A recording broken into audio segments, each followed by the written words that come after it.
Bonjour à tous, bienvenue dans une nouvelle épisode de Revue d'actualité sur AgroRichesse TV.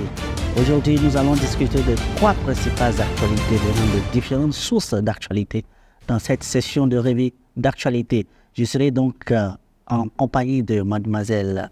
Je suis Charles Duconda, passionnée dans l'agriculture. Et puis donc, nous allons commencer par la première actualité qui est donc au Nigeria. La source de cette actualité est donc Agence Ecofin. Le Nigeria pourrait signer un accord avec la Malaisie pour la valorisation des déchets de palme à huile. Selon le président de l'association de la transformation des palmes à huile du Nigeria, il évoque donc que le gouvernement envisage de signer prochainement un accord avec les autorités malaisiennes pour mieux valoriser les déchets liés à la production du palme à huile. Alors, mademoiselle Chance, quels seront donc les avantages pour le Nigeria en termes de cet accord? Ok, on dit que les Malaisiens sont plus experts dans la production de l'huile de palme ainsi que dans la transformation et déchets de cette production. Alors, le Nigeria en faudrait pour signer l'accord pour en faire promouvoir et contribuer à la croissance économique. Tout à fait. Vous aviez donc mentionné l'utilisation de ces déchets dans le domaine agricole. Comment pouvez-vous nous expliquer ça un peu plus? Et le déchet de ces productions sera utilisé comme engrais pour pouvoir faciliter bien rendre la terre plus fertile.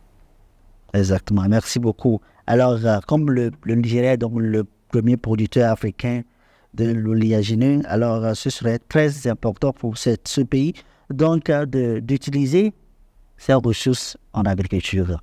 Exactement. Alors, nous allons en même temps rentrer sur l'actualité numéro 2, qui est donc en Côte d'Ivoire. La source est donc Agence Ecofin. Alors là, il y a un lancement de projet agroforestier de 5,3 millions de dollars pour donc la restauration des terres agricoles dégradées en Côte d'Ivoire. Nous savons donc que la Côte d'Ivoire est le principal producteur de cacao. Et donc, pour que cette production de cacao soit bien stimulée, on a donc besoin que des terres agricoles bien fertiles. Alors, d'autant fait le projet qui est donc initié par le représentant du ministre de l'Agriculture, M. Kwadjo Adama, qui a donc lancé le projet qui a pour thème mise à l'échelle des innovations transformatrices en matière de système alimentaire, d'utilisation des terres et de restauration de base de cacao en Côte d'Ivoire.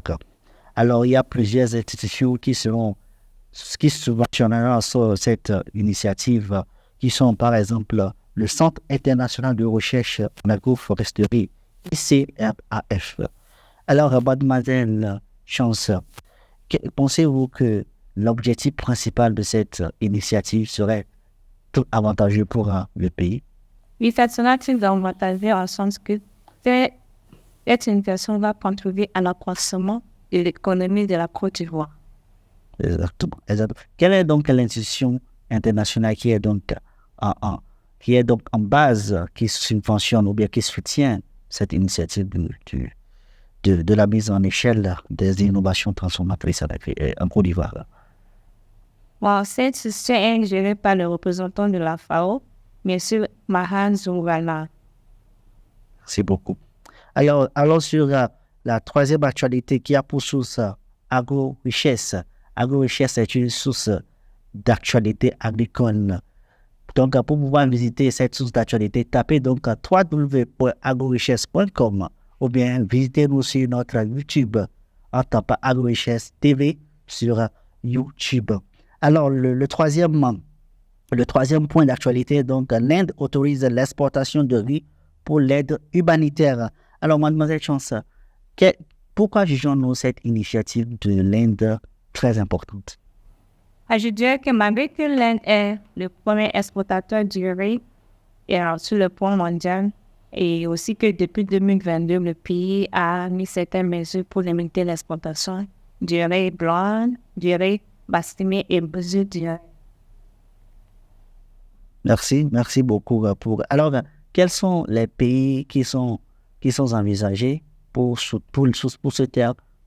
aide humanitaire? Et les pays sont Guinée-Bissau, la Tanzanie et Djibouti. Merci beaucoup pour ces détails et ces précisions. Merci beaucoup, mademoiselle Chance, d'être avec nous dans cette revue d'actualité. Alors, merci à nos téléspectateurs. Ce sera donc tout pour cette nouvelle session de revue d'actualité sur votre télévision préférée, AgroRichesse. Alors, cette séance est tenue grâce à Tias Group, qui est donc une société internationale de transformation des produits agricoles, et également à KAIS, qui est donc une plateforme électronique de vente des produits de matières agricoles. Merci beaucoup et à la prochaine.